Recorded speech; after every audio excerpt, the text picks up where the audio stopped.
Hi, everyone. Harry here to talk about an important part of the legal strategy of Jack Smith that you can discern in that 180-page brief that was filed and unsealed last week, and that by and large people have yet to really tumble onto and really report. It's an interesting thing. People were waiting with bated breath for a year. Can you bait your breath for a year? It's hard. But anyway, very anxious to get all this information. Boom, here it is, chapter and verse, all these allegations, many of them new. And the extent to which it moves the needle or, will continue to be a story for several days is unclear. It might actually be just one more instance where Trump is able to elude consequences. But everyone agrees that the real focus here, the biggest battle between the parties, will concern the arguments that the interactions with Mike Pence, in which Trump basically savages him and tells him what a loser he is and how the country will be furious at him and what a mistake he would have made, Trump made, because Pence won't violate his constitutional duties. Those conversations are really, really probative of a big part of the case, the obstruction part in particular. And the question is, will those conversations be received? Now, you'll notice, for the most part, Jack Smith responded to the Supreme Court opinion by excising from the indictment things that the court said were likely going to be immune, and most particularly his interactions with his own White House counsel. Those are mostly gone, and even more notably, and with a bigger impact on the overall charges, everything involving DOJ and the effort by Jeff Clark and others to basically get Georgia to say, oops, there's fraud here. And as Trump said, my people in Congress will take care of the rest, my allies. That was all removed because the Supreme Court announced the, to my mind, very dubious principle, one that would have kept Nixon out of any hot water back in the 70s, that so long as there are discussions of any sort with the DOJ about what to do in a case, that's going to be core powers that are covered by immunity. That's out. Other stuff is out. The Pence stuff is very interesting. For one, it's super important, super probative evidence. And for two, the Supreme Court gave a strong hint that it was at least presumptively immune when a president talks to his vice president. That seems to be down the middle.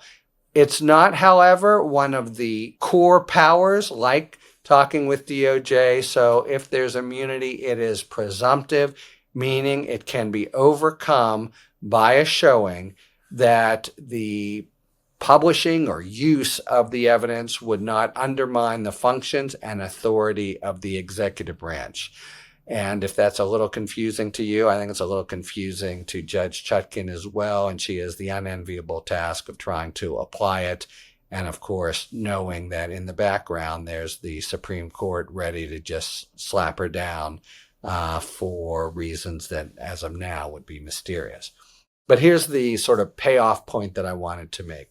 Smith has kept Pence in there. He's considered, even though it's risky, because the court said in the immunity opinion that this is presumptively immune, even though it's risky, Smith has kept it in there because the evidence is so important. And pundits so far have missed exactly what his strategy is. People have seen, because the hint actually was dropped by Chief Justice Roberts in the immunity opinion, that there is an argument that where Pence is acting in his role as the head of the Senate who has to open the envelopes with the registrations in them, that's just like Trump talking to a senator, and it doesn't necessarily undermine the functions and authority of the executive branch, because the executive has no role there. That is an argument, an important argument. And in their maybe longest part of the whole brief, the 10 plus pages starting, going through the interactions, that's where they lead. The defendant's interactions with Pence as the president of the Senate were official, but the rebuttable presumption of immunity is overcome. And they go through the whole argument that we could have expected, and people were quick to identify when this came out. After completing that, however, they offer two belts and suspenders arguments, you could say, two other rationales for getting in one or more of the statements. And since the whole analysis here is statement by statement and granular, they could well wind up in a situation, and they've probably anticipated this, where they get some of Pence's statements, but not all of them, but enough to go forward and still include that in the case. So two other arguments here that are part of the overall submission that this is, in fact, not immune. The first is that there are times, and they construe each one, and this will be, it'll come to Chutkan to do in the first instance, and then we'll see what the Court of Appeals and the Supreme Court. Some of these will be harder than others for the Supreme Court to just reverse willy-nilly. But in some of these interactions, says the special counsel, it's really a candidate for president talking to a candidate for vice president. How are we going to win or say we won this election? And it's a principle that's clear from the Supreme Court opinion, and that has really resulted in Jack Smith kind of reorganizing the entire brief, which originally started, he was president in 2016 and lost in 2020, and now starts, he was a candidate for president in 2020 and lost. So the claim is going to be certain of the statements are from candidate to candidate.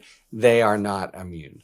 And then finally, there's a few discussions involving Pence in which Trump very notably and kind of ham-handedly excludes White House counsel, his official lawyers, mainly because he knows that they disagree and doesn't like what they'll say. And he's at this point trying to listen to his hand-picked lawyers, Team Crazy, not Team Normal, or was it knuckleheads or some such word that Pence used.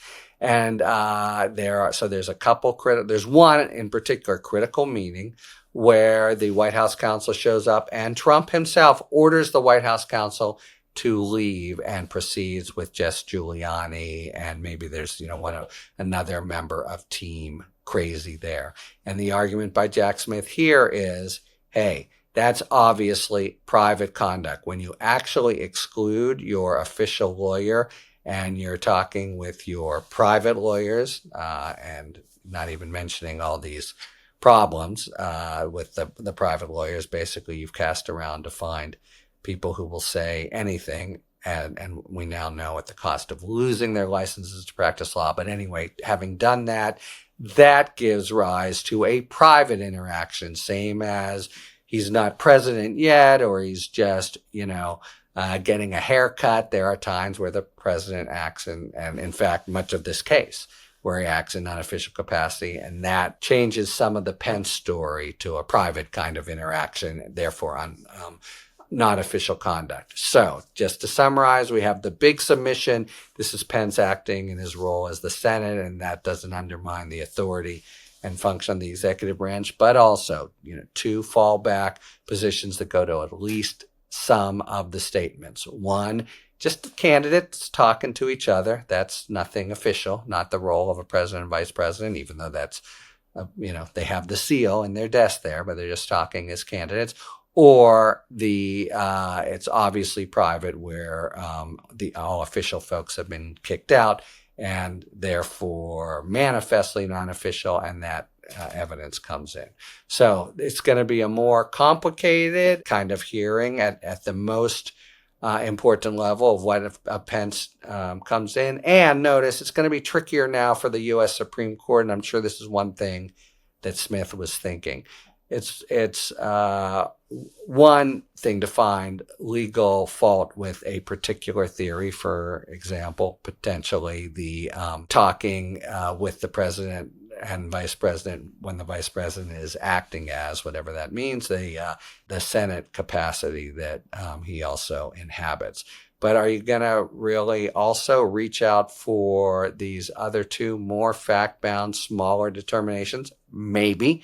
You would certainly not put it past the Supreme Court. I'm sure Jack Smith is not putting it past the Supreme Court, but he's taking out insurance and hedging his bets and advancing three arguments, two in the alternative, and probably, if it comes to it, ready to live with the fruits of winning one or two of them, losing the big legal battle, but having the Supreme Court leave undisturbed if Chutkin rules, as I think most people, including me, believe she will, in Smith's favor in terms of the immunity analyses here. So look for those multiple tracks, and therefore the possibility that even if the big legal issue goes the other way in the U.S. Supreme Court, Smith is still left with enough material, and most importantly, statements made by Trump to Pence